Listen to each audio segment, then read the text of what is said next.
शीतकालीन सत्र का आज पहला दिन है और पहले दिन ही विपक्ष जो है सत्तारूढ़ दल पर नीतीश कुमार पर जोरदार हमला किया।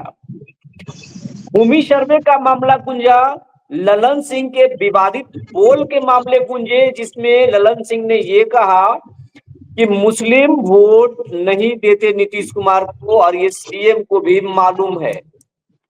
इसके साथ साथ शिक्षक के ट्रांसफर और पोस्टिंग के मुद्दे पर भी मामले गूंजे, कई आवाज गूंजा, कई विधायक बोले। इन तमाम चीजों को आज हम विश्लेषण के जरिए सीनियर जर्नलिस्ट कुंदन कर्ण से समझेंगे और सीधे चलते हैं पटना विधानसभा के पास से जो है वो हमारे साथी कुंदन कर्ण मौजूद हैं, जो बताएंगे कि आज विधानसभा में हुआ क्या और कौन से नेता क्या बोले, नीतीश कुमार को किस तरीके से विपक्ष घेरेगा इस सदन में, इस सत्र में, और सत्तारूढ़ दल कैसे विपक्ष पर हावी होगा, क्योंकि चारों सीट जीतने के बाद एनडीए फुल फॉर्म में है। जी नमस्कार, मैं हूं विपुल कुमार और आप देख रहे हैं सूर्य विहार। अब हम सीधे चलते हैं अपने सहयोगी कुंदन कर्ण के पास। कुंदन जी, आज जो है शीतकालीन सत्र का पहला दिन था और तेजस्वी यादव ने और पूरे विपक्ष ने सत्तारूढ़ दल को, नीतीश कुमार को, सनराज चौधरी को जबरदस्त तरीके से घेरने की कोशिश की है। ललन सिंह का मुद्दा क्या है? ललन सिंह के मुद्दे पर आज जोरदार हंगामा हुआ है।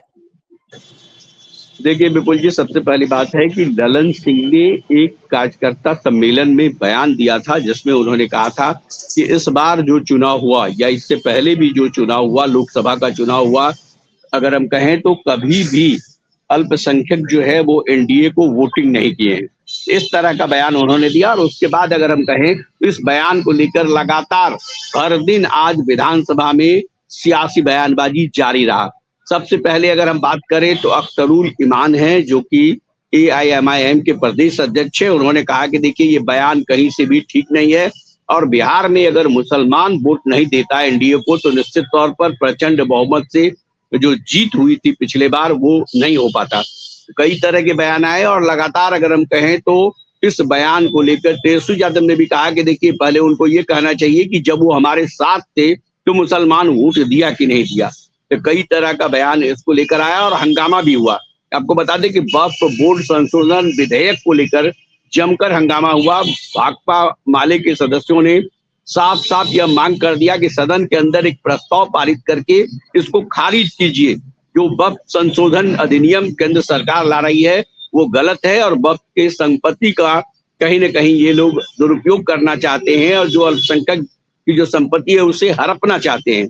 वहीं अगर हम बात करें देखिए बीजेपी के विधायक हरिभूषण ठाकुर बचौल है, फायर ब्रांड नेता उन्हें कहा जाता है विधायक के रूप में। अगर हम कहें तो जहां आप गिरिराज सिंह को केंद्र में देखते हैं वहीं आप बिहार में उनको देख लीजिए। उन्होंने तो साफ साफ कहा कि कल मौलाना मदनी ने जो पटना में सम्मेलन किया और वहां जो स्टेज पर झंडे लहराए गए वो आईएसआई के झंडे थे और उन्होंने सरकार से मांग भी किया कि आप मौलाना मदनी को जल्द से जल्द गिरफ्तार करें।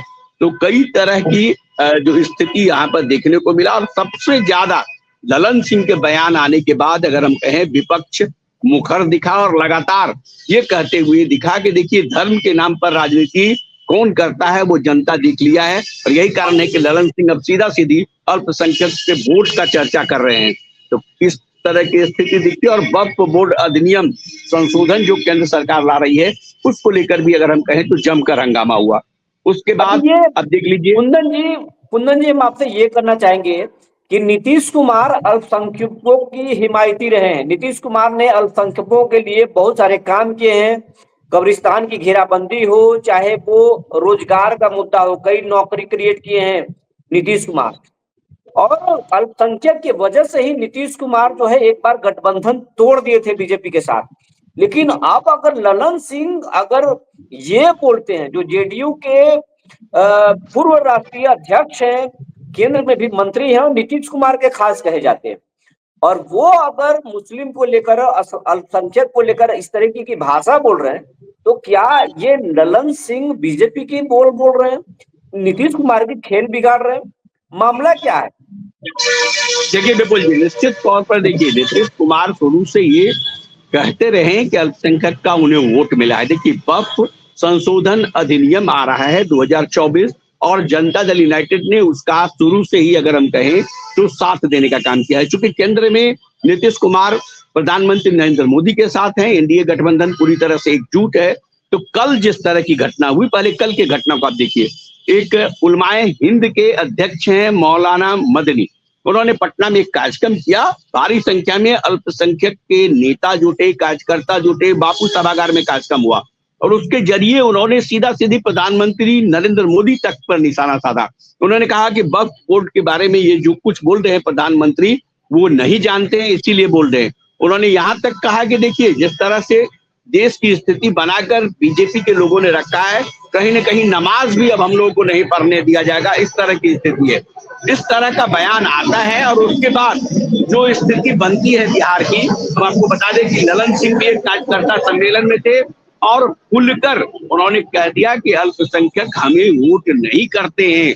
यानी सीधा सीधी ललन सिंह ने यह संदेश देने की कोशिश की कि भारतीय जनता पार्टी का जो एजेंडा है या भारतीय जनता पार्टी का वक्फ संशोधन जो अधिनियम बिल है, निश्चित तौर पर हम उनका समर्थन करते हैं। और एक संदेश देखिए, निश्चित तौर पर इससे कुछ न कुछ घाटा पार्टी को जरूर होगा। वैसे पार्टी के कई नेता, मुस्लिम नेता थे, उनसे भी हमने बात किया।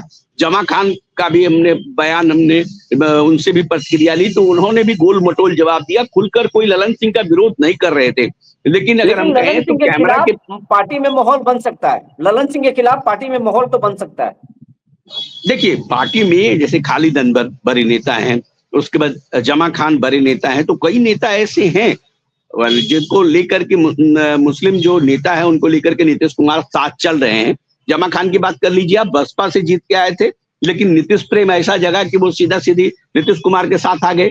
तो कई ऐसे नेता हैं। अब खालिद अनवर को देख लीजिए, पत्रकार थे, लेकिन नीतीश कुमार ने उन्हें ला करके यहाँ एमएलसी बना दिया। तो नीतीश को अल्पसंख्यक प्रेम जरूर है। और काम के बारे में भी नीरज कुमार जी जो एमएलसी है, उन्होंने कहा कि देखिए, वक्फ बोर्ड के लिए जेपीसी बना हुआ है, वहां पर जाकर के बोलिए हमने बिहार में वक्फ बोर्ड को लेकर के बहुत बड़ा काम किया है। नीतीश कुमार अगर हम कहें 100 करोड़ रुपया लगा करके अल्पसंख्यक का छात्रावास बनवा रहे हैं, वक्फ बोर्ड की जमीन पर बन रहा है, वो वक्फ बोर्ड की जमीन पर मार्केट कई बना है।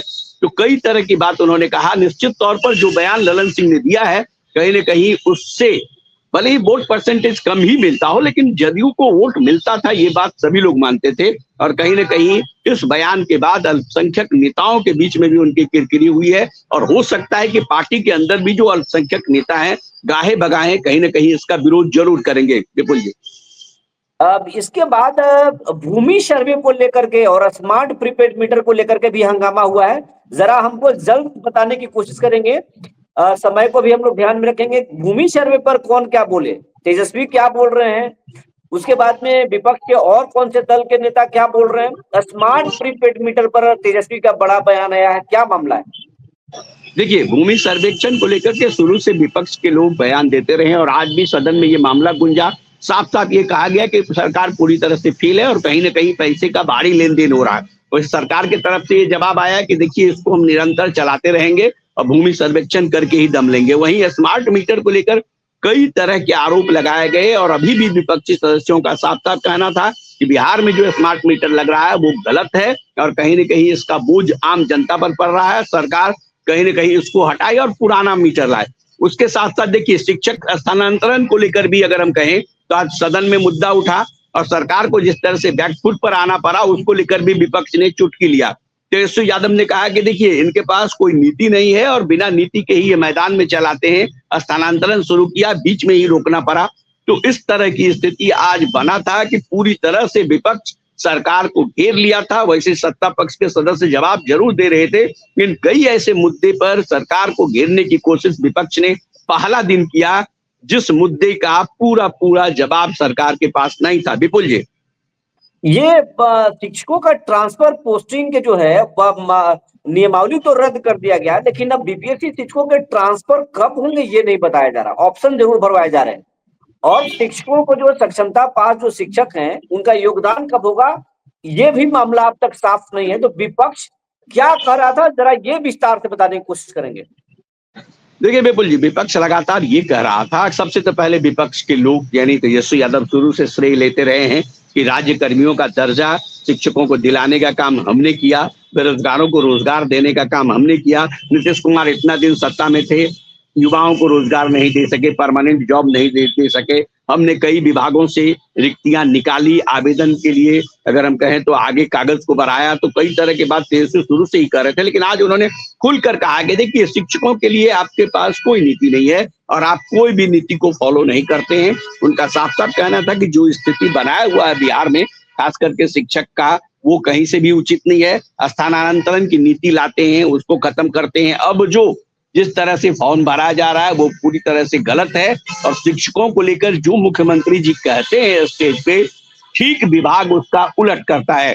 ये बात विपुल जी आज तेजस्वी यादव ने साफ साफ सदन में कहा है। मतलब ये तो साफ और बड़ा आरोप लगा दिया गया कि मुख्यमंत्री जो बोलते हैं वो विभाग नहीं मानता और ठीक उससे उल्टा करता है, और विभाग में ऐसे ही चीज दिखाई भी दे रहे हैं।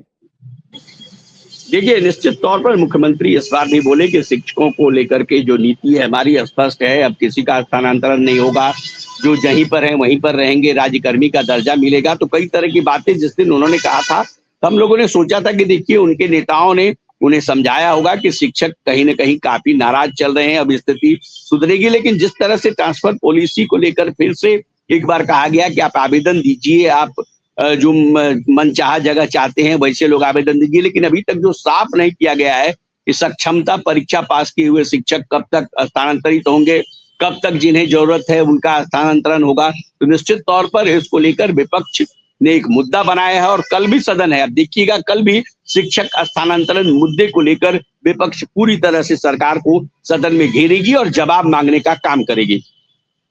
ये तमाम जानकारी देने के लिए कुंदन जी बहुत बहुत धन्यवाद। फिर हम कल जो है तमाम मुद्दों के विश्लेषण विधानसभा में का क्या हुआ, कौन से नेता क्या बोले, ये तमाम जानकारी लेकर आएंगे, विश्लेषण करेंगे। तब तक के लिए धन्यवाद।